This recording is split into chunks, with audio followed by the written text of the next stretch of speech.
Assalamualaikum warahmatullahi wabarakatuh. Perkenalkan, nama saya Biru Langit. Saya salah satu mahasiswa yang mengikuti program MBKM Pertukaran Mahasiswa ke Universitas Juanda Bogor.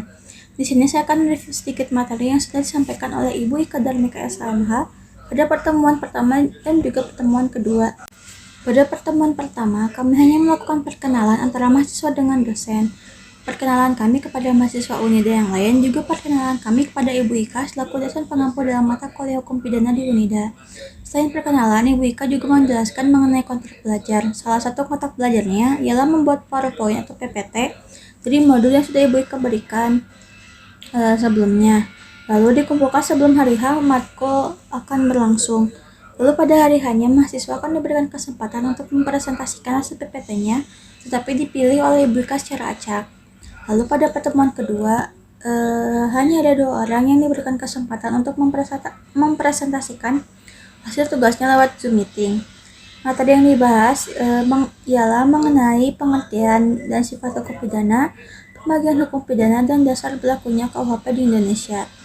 Seperti yang kita ketahui bahwa hukum pidana adalah hukum yang mengatur hubungan antara warga negara dengan warga negara dan mengutamakan kepentingan umum atau publik. Selain itu, istilah hukum pidana merupakan terjemahan dari istilah bahasa Belanda yaitu strafrecht dan dalam bahasa Inggris yaitu criminal law.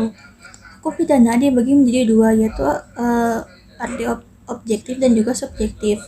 Hukum pidana dalam arti objektif ialah hukum yang mengatur mengenai perbuatan yang dapat dipidana, orang yang dapat dipidana, dan ancaman pidana yang dapat dijatuhkan oleh hakim. Sedangkan hukum pidana dalam arti subjektif ialah hukum yang mengatur mengenai hak negara untuk menjatuhkan pidana, hak menetapkan perbuatan yang dapat dipidana dilakukan oleh DPR dan pemerintah, menjalankan undang-undang oleh hakim, dan melaksanakan pidana oleh lapas. Hukum pidana objektif dibagi lagi menjadi hukum pidana material dan hukum pidana formil. Hukum pidana material merupakan salah satu cabang ilmu hukum yang berisikan mengenai larangan-larangan dan keharusan. Sedangkan hukum pidana formil berisikan mengenai tata cara atau prosedur of law tentang bagaimana cara menangkap, melaporkan, atau tata cara pelaksanaan sidang dalam KUHP. Hukum pidana material sumber hukumnya adalah KUHP, sedangkan sumber hukum dari hukum pidana formil adalah KUHAP. Dasar hukum berlakunya KUHP di Indonesia adalah menurut ketentuan pasal 2 Aturan Peralihan Undang-Undang 1945 sebelum amandemen, dan ketentuan pasal 2 Aturan Peralihan Undang-Undang 1945 sesudah amandemen.